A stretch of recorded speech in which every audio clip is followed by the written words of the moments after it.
Hai Sobat Cilik, dengan Wutata, sahabat yang menemani kamu sebelum tidur.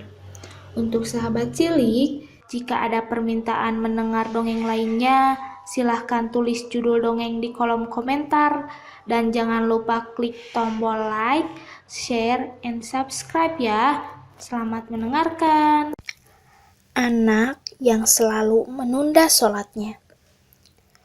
Ada seorang anak yang rajin beribadah, baik dan wajib maupun sunnahnya. Hanya saja ia selalu menunaikan kewajibannya di akhir waktu. Rasa malas tak pernah bisa mengalahkannya. Suatu hari, ia baru saja selesai menjalankan sholat maghrib dan tertidur. Saat terbangun, ia terkejut. Ia tak lagi berada di kamar, melainkan di sebuah tempat yang dipenuhi banyak orang. Beberapa saat kemudian, barulah ia sadar kalau ia sedang menghadapi hari pembalasan. Tiba gilirannya ditanya oleh malaikat. Ia mengaku sudah menjalankan semua kewajibannya. Ia juga menghindari semua yang dilarang oleh Allah. Namun malaikat tetap menyeretnya ke neraka jahanam. Dengan panik, anak itu memohon pada malaikat untuk melepaskannya. Ia juga bertanya, apa ada hal yang bisa menyelamatkannya? Sepengetahuannya, sholat bisa menghapus doa, dan ia selalu menjalankan sholat 5 waktu tiap hari. Namun kenapa ia tak juga diampuni? Setibanya di bibir neraka, anak itu hanya bisa menangis ketakutan. Tiba-tiba datanglah seorang pria tua dengan jenggot putih. Ia pun bertanya siapa pria tua tersebut. Ternyata ia adalah perwujudan sholat yang selama ini dilakukannya. Malaikat pun melepaskan anak itu. Dengan perasaan lega bercampur marah, si anak bertanya, mengapa sholat tak datang lebih cepat? Sholat pun menjawab, bukankah kau juga selama ini selalu menunda sholatku dan melaksanakanku dengan terlambat? Seketika si anak terbangun. Ternyata ia hanya bermimpi, namun mimpi itu menyadarkannya. Begitu azan Isya berkumandang, ia pun segera mengambil air wudhu dan melaksanakan sholat.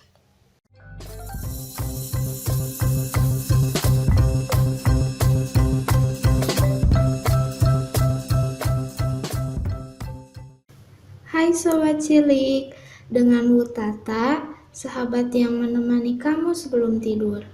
Untuk sahabat cilik, jika ada permintaan mendengar dongeng lainnya, silahkan tulis judul dongeng di kolom komentar. Dan jangan lupa klik tombol like, share, and subscribe ya. Selamat mendengarkan. Gunung. Seorang anak dan ayahnya sedang berjalan di atas gunung. Tiba-tiba anaknya terjatuh. Ia terluka dan berteriak, "Ah!" Tetapi ia sangat kaget mendengar ada suara pantulan dari gunung sebelah. Dengan penuh rasa penasaran, dia pun kembali berteriak, "Siapa kamu?" Dia pun menerima kembali jawaban yang sama. Dan kemudian dia berteriak ke gunung itu, "Saya mengagumimu." Dan suara itu pun kembali terucap. Dengan muka marah pada jawaban itu, dia berteriak, "Penakut." Dia masih menerima jawaban yang sama.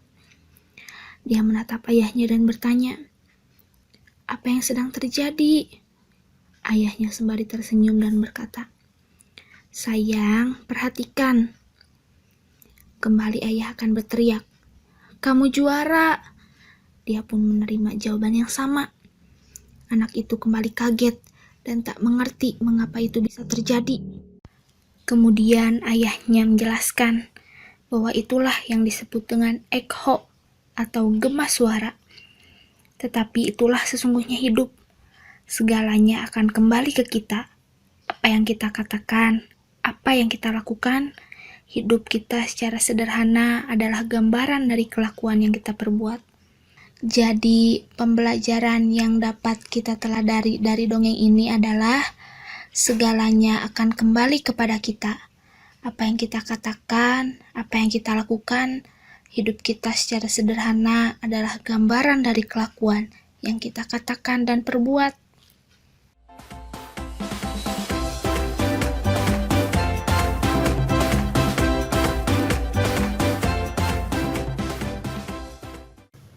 Hai Sobat Cilik, dengan Wutata, sahabat yang menemani kamu sebelum tidur.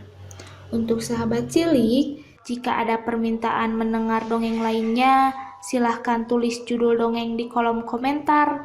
Dan jangan lupa klik tombol like, share, and subscribe ya. Selamat mendengarkan. Cerita angsa dan kura-kura. Di sebuah danau, hiduplah 2 ekor angsa dan kura-kura. Mereka berteman baik. Setelah berenang di danau, angsa senang terbang tinggi untuk melihat pemandangan alam dan lingkungan sekitar yang indah. Hal tersebut membuat kura-kura menjadi penasaran karena angsa sering menceritakan hal-hal yang indah. Sekalipun si kura-kura belum pernah melihat pemandangan tersebut secara langsung. Aku senang melihat anak-anak manusia yang sedang bermain. Mereka terlihat selalu riang dan tak pernah bersedih, ujar salah satu angsa. Iya, lingkungan tempat tinggal penduduk juga sangat asri. Mereka sepertinya hidup rukun seperti kita, tambah angsa yang lain. Aku ingin bisa terbang bersama kalian dan melihat pemandangan menakjubkan itu. Tapi sayang aku tak bisa terbang, kata kura-kura. Kedua angsa itu merasa kasihan. Mereka memikirkan ide untuk bisa membawa kura-kura terbang bersama. Aku punya ide. Kamu bisa ikut terbang bersama kami. Dengan sebatang kayu ini, kami bisa membawamu terbang. Bagaimana caranya? Tanya kura-kura. Gigitlah kayu ini, tapi dengan satu syarat, jangan sekalipun berbicara selama kita terbang. Kura-kura pun menyetujuinya.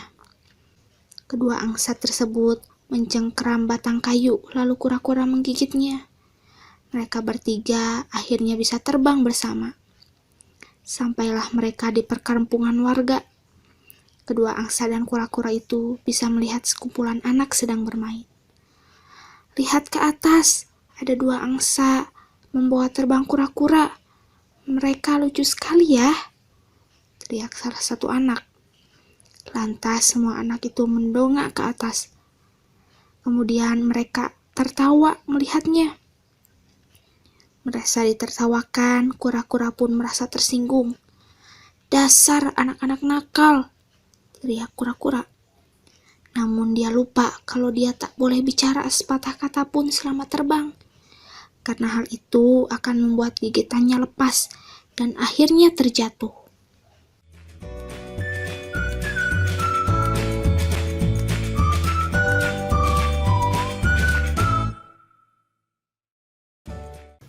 Hai Sobat Cilik, dengan Wutata, sahabat yang menemani kamu sebelum tidur. Untuk sahabat cilik, jika ada permintaan mendengar dongeng lainnya, silahkan tulis judul dongeng di kolom komentar. Dan jangan lupa klik tombol like, share, and subscribe ya. Selamat mendengarkan. Singa bodoh dan kelinci pintar. Suatu hari, hiduplah seekor singa yang sangat serakah. Semua binatang di hutan takut padanya, karena setiap hari ia selalu membunuh binatang lain untuk disantap. Tak peduli ia sedang lapar atau tidak. Binatang yang ada di hutan memutuskan untuk menawarkan satu binatang sebagai santapan singa. Mereka menemui singa dan berkata, "Tuan, tolong dengarkan permintaan kami. Jika Tuan terus membunuh binatang di sini, maka tak akan ada lagi yang tersisa. Kami minta Tuan tetap di tempat saja. Setiap hari kami akan memberi satu binatang untuk disantap. Dengan begitu, Tuan tak harus lelah untuk berburu." Singa pun setuju. Kebetulan hari pertama kelincilah yang terpilih. Tapi kelinci tak mau menjadi santapan singa. Dengan kecerdasannya, ia berencana untuk membuat singa itu kelaparan agar bisa dibunuh. Sebelum memulai perjalanan menemui singa, kelinci bangun sangat siang. Dia berjalan pelan menuju tempat singa. Bahkan dia sempat tidur di jalan. Kemudian sampai di tempat singa menjelang malam. Singa menjadi sangat marah dan tak sabar. Saat dia melihat seekor kelinci kecil, dia mengaum, Aku sudah menunggu seharian, dan binatang yang dikirim ternyata kamu. Kamu terlalu kecil. Aku harus memberi pelajaran untuk semua binatang di sini. Kelinci kemudian menenangkannya. Tuan, bolehkah aku mengatakan sesuatu?